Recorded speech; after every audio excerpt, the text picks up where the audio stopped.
Good evening. We're joining mid-lecture, something I've already started, and we'll jump right into it. This is talking about the 147th New York Volunteers at Gettysburg. And this is from my book, First on the Field, part of the Oswego County Troops at Gettysburg. Alright, Colonel Miller, the commander of the 147th New York, had initially been sent or deployed up near the McPherson farm.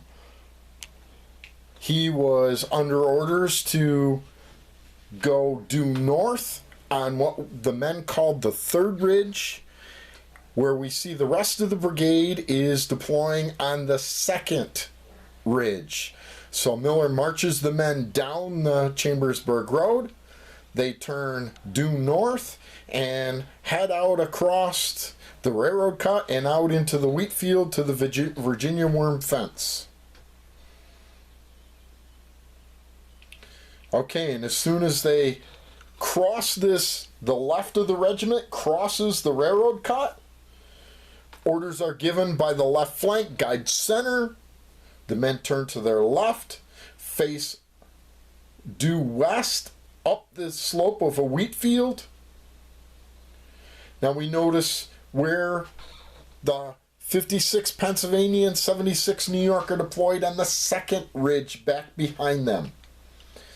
Two companies of the 147th are on the north side of this Virginia worm fence, and we'll talk about that in a minute, why that's going to be important.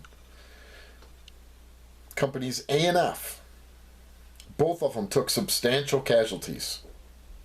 So this is important, and again, we'll talk about this later. The 147th is on a different ridge than the 56 Pennsylvania and 76 New York. They will not be in supporting distance of each other. In fact, they couldn't see each other. The 56 Pennsylvania, the commander said he could not see the 147th New York because of the slope and because of the trees and shrubs along this Virginia worm fence.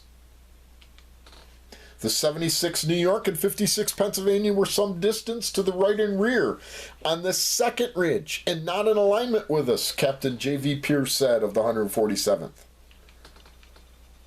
Now, unknown to Cutler's regiments, the Confederates were very close, concealed by the slope of the ridge and the tall wheat.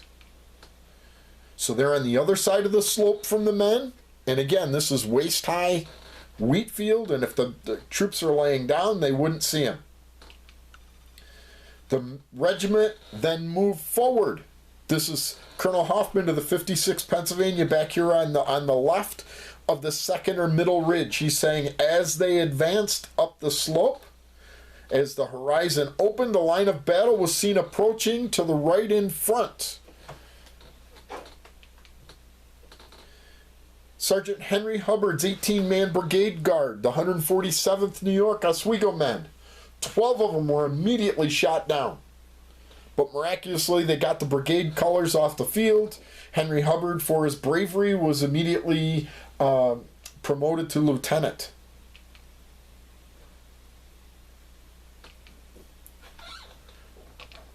So at this juncture, a large force of the enemy appeared on our front, a member of the 76 was saying, subjecting them to a galling crossfire. This comes up again and again, this crossfire. Andrew Grover, commander of the 76 New York, orders the right companies to refuse flank.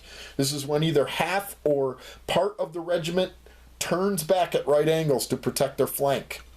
At this point, Grover goes down. A member of the 76 wrote, "The enemy poured a tremendous crossfire into us. I never saw men fall so fast. Major Grover was killed here. His horse was shot from under him first, and then he took it on foot, cheering on the men until he fell, shot near the heart." The 76 was able to refuse flank under this deadly fire. But still we see the problem here. Even after they refuse flank, the Confederates overlap them, and they're threatening their rear. General Wadsworth saw what was happening back on Cemetery Ridge, ordered the 76 New York, 56 Pennsylvania, and the 147th New York to retire. Everybody out to the south side of the railroad cut. The 56 Pennsylvania, 76 New York get the orders and they retire. Problem is, well, let's do this. So Frank Gay was struck by a bullet, a member of the 76 said. I stopped to pick him up when a second shot struck his head and he was passed out. I left him and went on after the regiment. The Johnny Rebs were after us, calling, "Halt, you Yank," but I did not halt. Now, unfortunately, the 147th did not retreat with the other regiments because their commander, Colonel Miller, was immediately shot in the throat after receiving these orders, grabbed his wound, and his horse bolted from the field. The men were left there without orders, left on their own. So the 147th came under fire as they advanced up the slope earlier, the same as the 76 New York and 56 Pennsylvania. We were ordered to halt, front, commence firing. But although the enemy's bullets were fast telling on our ranks, we could not see their position as they were concealed from view by the fire and smoke from their guns. The first thing I knew, the bullets were whistling around my head in all directions. One went through the top of my hat, another went through my blouse. This man was shot in the leg later and miraculously made it out. Lie down, fire through the wheat close to the ground, Major Harney gave the orders. He took command after Lieutenant Colonel Miller left the field. Now the right companies are in big trouble over the fence. They're taking heavy casualties. Private John Bettinger, for instance, of Company F, was wounded 4 times in the legs and twice in the head, and he survived. Was permanently disabled. The right companies, by Major Harney's orders, swung back to the south side of the rail fence. They refused flank. By this time, the 56 Pennsylvania, 76 New York had gone. Hall's battery on the left. They saw the other regiments retreating and they got out.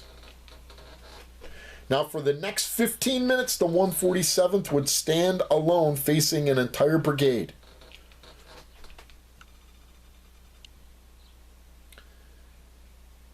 Seeing there's no hope, they're almost surrounded, Major Harney calls his officers, his company commanders together.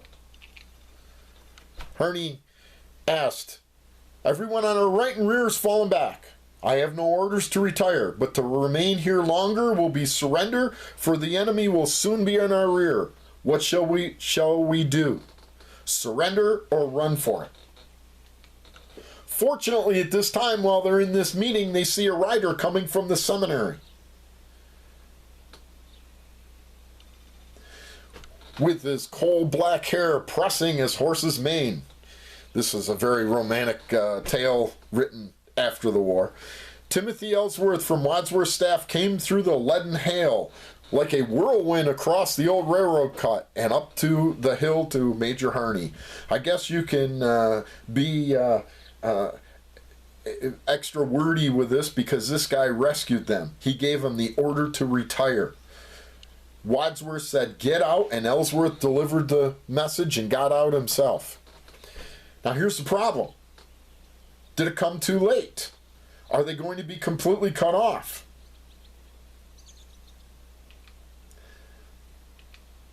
Now the 147th jumps into the railroad cut, unfortunately, and they are trapped. We discovered we had jumped from the frying pan into the fire. For about 30 rods down the cut, the Rebs had thrown up a barricade of rails, and many of the men perished before they could get out, and a large number were wounded and captured. Some of the men managed to climb out and run for it.